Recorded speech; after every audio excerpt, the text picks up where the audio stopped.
조갑제 TV 시청자 여러분 안녕하십니까? 요사이 일어나는 이 북핵 위기에 대한 공방전은 어떻게 보면 좀 코미디 같습니다. 우선 등장하는 인물이 좀 우스꽝스럽지 않습니까?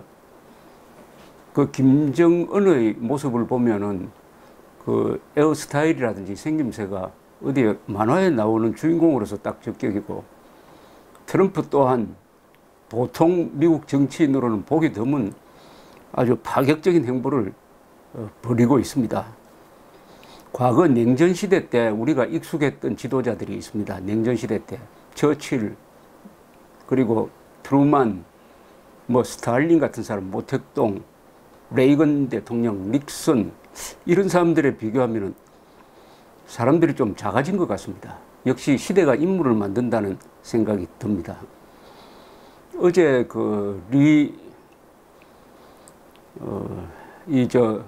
북한 외상이 사실상 미국에 대해서 선전포고를 했습니다. 선전포고. 트위터로서 트럼프 대통령이 김정은이 오래 못 갈 것이다 한 걸 가지고 선전포고로 간주하겠다. 이렇게 해서 영공 침범을 안 하더라도 공해상을 날아가는 비행기라도 마음대로 격추시키겠다 하는 엄청난 이야기를 했습니다. 사실은 미국이 선전포고를 한 게 아니고 북한이 미국에 대해서 사실상 선전포고를 했습니다. 그런데 거기에 대한 미국의 반응은 참 냉담합니다. 무슨 엉뚱한 소리 하느냐, 이렇게 짤막하게 코멘트가 나왔습니다. 우리는 북한에 대해서 선전포고를 한 적이 없다. 그 말 한마디로 묻고 넘어가는 식으로 되어버렸습니다. 자, 이 선전포고 이야기가 나와서는 말인데, 미국이 그동안에 1776년에 건국을 한 다음에 지금까지 선전포고를 11번을 했습니다. 2차 세계대전 중에 6개 나라에 대해서 일본을 포함해서 선전포고를 했습니다. 1차 세계대전 중에는 독일 등 두 나라에 대해서 선전포고를 했습니다. 그리고 거슬러 올라가면은 1898년 스페인에 대해서 선전포고를 해가지고 전쟁을 해가지고 필리핀을 뺏어갔죠. 그전에는 필리핀이 스페인 식민지였습니다. 1846년에는 멕시코에 대해서 선전포고를 했습니다. 그래서 지금의 텍사스주를 빼앗아갔습니다. 그리고 1812년에는 영국에 대해서 선전포고를 했습니다. 이렇게 11번 선전포고를 했는데, 그럼 한국전에는 왜 선전포고를 안 했느냐 하면은, 한국전의 참전은 국제법상으로는 미군이 한 게 아니고 유엔군이 했습니다. 유엔군이, 유엔 안보리 결의에 따라서 유엔군이 참전하고 유엔군 사령관을 미군 장군인 메가드가 맡고, 미군은 유엔군의 일원으로서 참전했으므로 선전포고할 필요가 없었다. 이렇게 이해할 수도 있지만 또 하나 있습니다. 트루만 대통령이 선전포고를 한다면 의회의 선전포고는 미국에서 국회의 권한입니다. 그런데 그런 절차를 밟을 시간도 없으니까 우선 참전한 다음에 기자들한테 뭐라고 했냐면, 이건 전쟁이 아니다. 폴리스 액션이다. 경찰 행동이다. 경찰 출동이다. 이런 이야기를 했습니다. 그러니까 전범 집단인, 그리고 유엔이 침략자로 규정한 북한군에 대해서 경찰이 단속하듯이 일종의 응징하는 것이다. 이렇게 해서 빠져나갔습니다. 그리고 월남전에도 선전포고가 없었습니다. 월남전은 어느 한 단계로서 전투가 쫙 이루어진 게 아니고 서서히 에스컬레이션 됐습니다. 물론 1964년 통킹만 사건으로 대규모 병력 투입이 이루어지는데 어쨌든 없었어요. 그리고 두 차례의 이라크 전쟁 때도 선전포고 없이 했습니다. 이렇게 본다면은 북한이 미국에 대해서 우리한테 선전포고를 했다 한 게 아니냐, 이렇게 자기들 멋대로 규정을 해가지고 대응하는 게, 이게 도대체 국제법상에도 안 맞고 하여튼 좀 코미디 같습니다. 좀 코미디 같은 게 계속 오늘 좀 벌어졌는데 국정원이 국회에서 정보위원회에서 보고를 하기를 간사회의에서 보고를 하기를 북한군이 그 비완비 전략폭격기 편대가 미국 전략기 편대가 동해상으로 올라가서 그 NLL을 넘어서 비행하는 것을 북한군의 레이더가 잡지 못한 것 같다. 이렇게 보고를 했습니다. 그러고 그 북상이 밤중에 이루어져서 그런지 아니면 뭐 레이더 보는 사람이 자서 그런지 뒤늦게 미국이 발표를 하니까 부랴부랴 북한에서 동해 쪽으로 비행기를 보내고 해가지고 응급 조치를 취하는 것 같다. 이렇게 또 보고를 했습니다. 레이더가 어떤 비행기를 딱 포착을 하면은 그 미국 비행기는 바로 압니다. 아, 우리 비행기가 북한의 미사일, 지대공 미사일 레이더에 포착이 됐다는 걸 알 수가 있습니다. 그래서 그때 바로 레이더를 미사일로 때릴 수가 있습니다. 포착하지 못했는지 아니면 포착했는데 종종 있는 일입니다만 이게 레이더 보는 사람이 자버렸는지 아니면 놓쳐버렸는지 그건 잘 모르겠는데 북한의 대응이 그렇게 썩 잘 된 것 같지는 않다 이렇게 보입니다. 그리고 국정원의 보고에 따르면은 DMZ에 있는 북한군에 대해서 저 위에 최고사령부 쪽에서 지시가 내려오기를 무슨 일이 생기면은 먼저 조치를 취하지 말고 선 보고 후 조치를 취하라 이렇게 지시를 내렸답니다. 선 보고 후 조치. 그러니까 먼저 보고하고 솔거래 말거래 하는 것을 허가를 받고 조치를 취하라 이런 뜻이죠. 이것은 조심한다는 이야기입니다. 조심한다는. 우리는 연평도 2010년 11월에 있었던 연평도 포격 이후에 김관진 국방장관이 선 조치 후 보고하라고 했습니다. 돌발 사태가 일어나면 지휘관이 현장에서 즉각적으로 대응을 한 다음에 보고하라. 그렇게 해야 타이밍을 놓치지 않는다. 그건 과감한 정책인데 북한은 오히려 선 보고 후 조치. 이것은 북한이 조심하고 있다 하는 것을 시사하는 바가 있습니다. 이 미국의 대북 정책에 큰 영향을 미치는 사람이 대통령 안보보좌관입니다. 허버트 맥메스트라는 사람인데 이분이 어떤 그 세미나에서 북한과 대화할 때의 조건을 제시를 했습니다. 이렇게 조건을 확실하게 이야기한 게 처음인데, 첫째, 핵시설에 대한 사찰을 받아야 한다. 두 번째, 핵 개발을 중단하겠다는 의사를 표명해야 협상이 가능하다. 이렇게 못을 박았습니다. 이 둘 다 북한이 절대로 현재로는 받을 수가 없습니다. 그러나 코로나에 몰리면은 굽혀서 나올 때는 이것을 수용하겠죠. 그러나 그 정도까지는 아직 충분히 압박이 가해지지 않는 것 같다. 이런 판단을 할 수가 있습니다. 얼마 전에 보니까 이동복 선생이, 대북 전문가 이동복 선생이 미국의 한 연구소에서 조사한 그 논문을 요약을 해가지고 조갑제닷컴에 글을 올렸는데 읽어보고 나왔습니다만 아주 소개해드릴 만한 일이 있습니다. 우리가 남북 간의 긴장 상태가 유지될 때마다 항상 하는 이야기가 저 휴전선에 배치된 그 수많은 북한의 다연장포 또는 방사포가 서울을 때린다. 그래서 서울이 불바다가 된다. 그러니까 북한에 대한 과감한 군사적 응징이 불가능하다. 이렇게 이야기를 하는데 미국에서 최근에 연구를 해보니까 그것이 상당히 과장이 됐다는 보고서가 나왔다 그래요. 과장이 됐다. 그렇게 피해가 크지 않을 것이다. 는 이유로 몇 가지 예를 드는 게 아주 흥미롭습니다. 여러분 기억나시는지 모르겠지만 2010년 11월 23일 북한군이 연평도를 포격을 했습니다. 연평도를 포격해서 민간인 2명, 군인 2명이 죽었어요. 우리도 해병대가 아주 용감하게 먼저 맞고 나서 한 9분 뒤에 북한을 폭격했는데 북한군도 상당히 우리보다 더 많이 죽었다고 알려져 있습니다. 그런데 그 북한군의 사격, 다연장포를 쏘았는데 사격을 분석을 해봤더니 그 포대의 계산으로는 288발을 쏠 수가 있었는데 실제 쏜 것은 170발이었다고 합니다. 그러니까 쏘려고 하니까 뭐 작동을 제대로 안 했다든지 뭐 이래 됐겠죠. 170발 쏘았는데 그 중에 연평도에 도착한 게 80발이랍니다. 80발. 나머지 90발은 바다에 떨어졌다는 겁니다.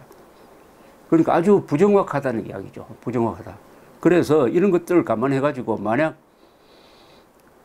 일단 유사시에 북한군이 이 휴전선에 집결시킨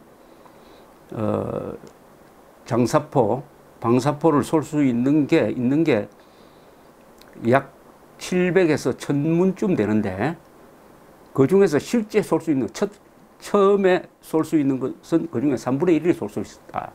3분의 1이 쏠 수 있는데 이게 서울을 불바다로 만들 정도의 효과는 없을 것이다. 첫째, 미국 연구소의 연구 결과입니다. 첫째, 노후화가 되어 있다. 이 지하에서 보관하면 이 습기 때문에 이 쇠가 부식한다든지 포탄이 삭아서 불발탄이 생길 가능성이 많다는 뜻이죠. 그리고 일단 쏘면은 그 위치가 노출돼 버린다. 그 지하 시설에서 나와가지고 또는 동굴 같은 데서 나와가지고 포신을 노출시킨 다음에 한번 딱 쏘면은 그 위치가 정확하게 노출되니까 바로 한국군 뭐 전투기든지 우리 포병의 반격을 받는다. 그리고 서울 사람들이 지하로 대피하면은 서울엔 지하 시설이 많으니까 지하로 대피하면은 이 공격으로부터 큰 피해를 받지 않을 것이다. 그러니까 너무 겁낼 필요 없다. 는 보고서입니다. 저는 이게 맞다고 봅니다. 이게 항상 우리가 이야기할 때 1시간에 뭐 10만 발이 떨어지고 해서 죽는 사람이 뭐 몇만 명이 하루에 뭐 몇만 명이 죽어나간다 이런 보고인데 저는 실전 상황에서는 그렇게 되지 않을 것이고 더구나 서울에 지하시설이 많다는 것이 이럴 경우에는 우리한테 큰 도움이 되는 것이 아니냐 이렇게 한번 생각해 보기도 했습니다. 이런 이야기를 들으면은 지금 북한에 대해서 우리가 과대평가하고 있는 면이 있지 않느냐 하는 생각도 듭니다. 물론 북한의 핵능력은 상당히 발전하고 있습니다.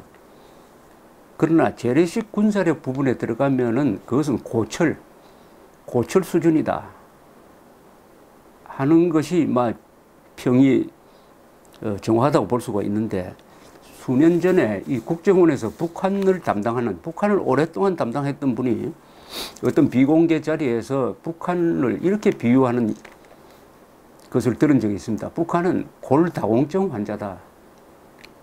겉으로는 멀쩡하다. 그런데 내부로 들어가 보면 곳곳에 뼈가 상하고 약해지고 금이가 있다. 외부에서 큰 충격이 가해지면 와르르 무너진다. 와르르 무너질지도 모른다. 골다공증 환자라고 했던 게 기억이 납니다.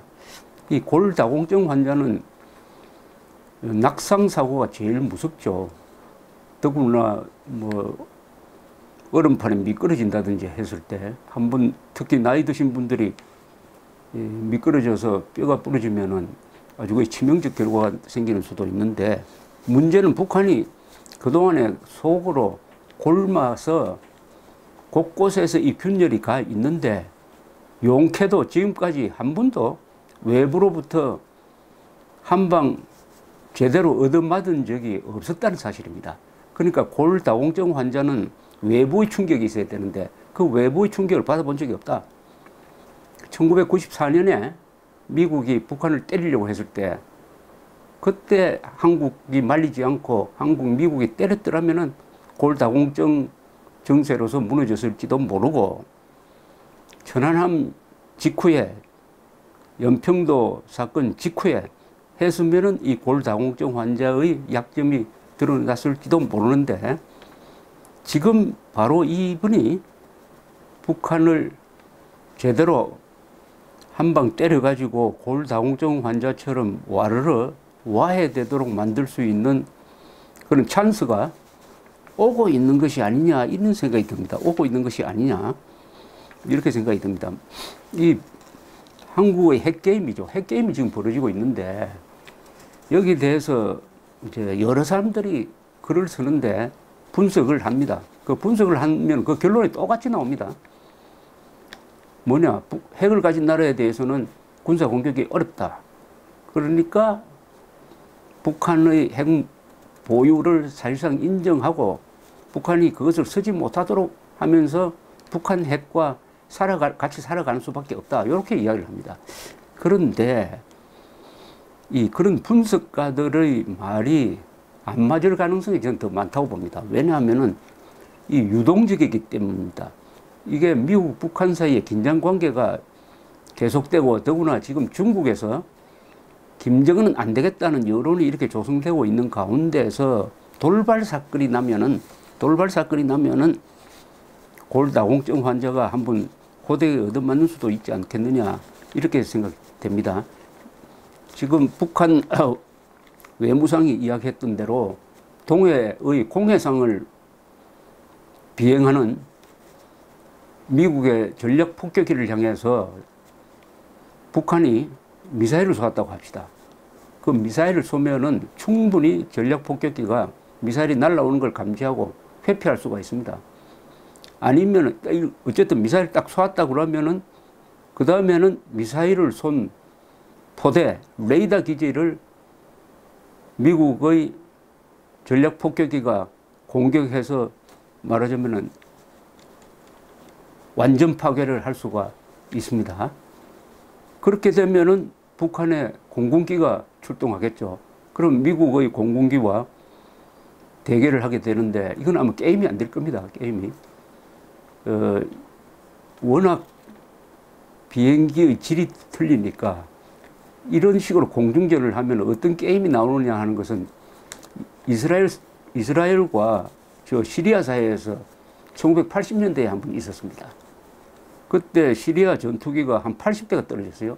이스라엘은 한 대 정도 떨어졌습니다. 그 이상의 게임이 될 겁니다. 아마 북한 공군기는 전멸해버릴 겁니다. 이렇게 되면 이게 이제 재래식 군사력에 의한 충돌로 가는 거죠. 그렇게 되면은 자연스럽게 순식간에 이건 또 시간이 오래 걸리지도 않습니다.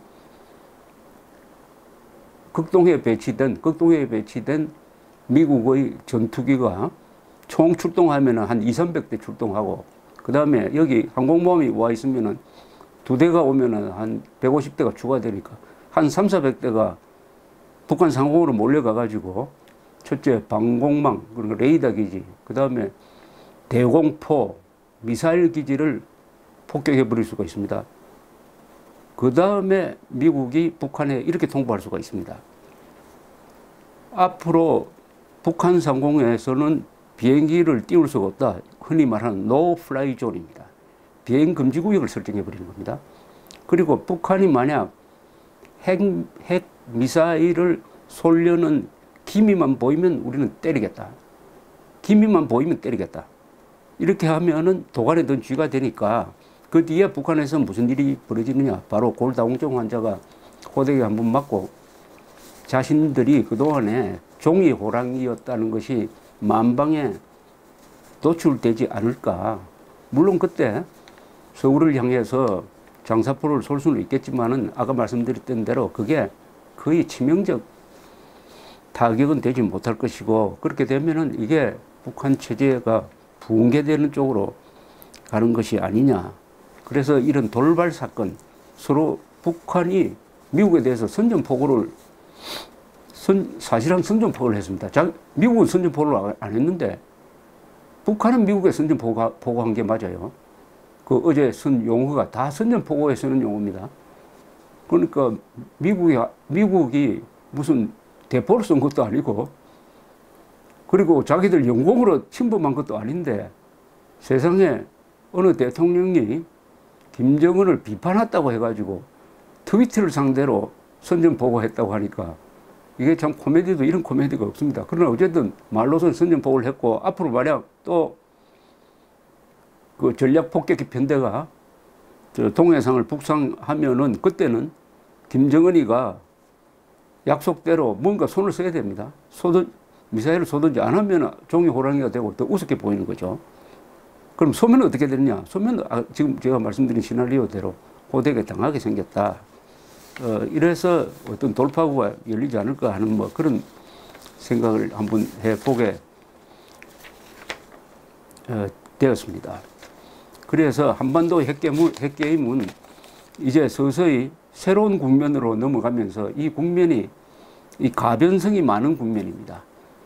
가변성이 많다는 건 뭐냐면 이게 세상이 급변할 때는 자그마한 충격 하나가 일종의 나비 효과를 일으켜가지고 큰 사건을 만들어낸다 이거죠. 사라예보에서 울렸던 총성 두 방이 1차 세계대전을 불렀습니다. 1차 세계대전을 불렀습니다. 그러니까 동해상에서 일어나는 어떤 북한의 미사일 발사가 북한 체제 붕괴로 갈지 모르겠다. 그래서 지금까지 북한의 핵 전력을 중심으로 북한을 무섭게 보는 이런 사고가 주류였는데 이제는 달리 볼 면이 있다. 북한이 골다공증 환자다라고 생각해서 한번 지금까지 요행이 정말 북한으로서는 운이 좋게 아웅산 테러도 하고 칼 폭파도 하고 별의별 나쁜 짓을 다 해도 응징을 안 당해 놓으니까 이 속된 말로 간이 부어가지고 미국을 상대로 이제는 세계 전체를 상대로 이런 짓을 하다가 한 번 호되게 맞으면은 와르르 카드로 만든 집처럼 와르르 무너지지 않을까 그렇게 기대를 해보면서 한반도 핵게임을 계속 주시하도록 하겠습니다. 감사합니다.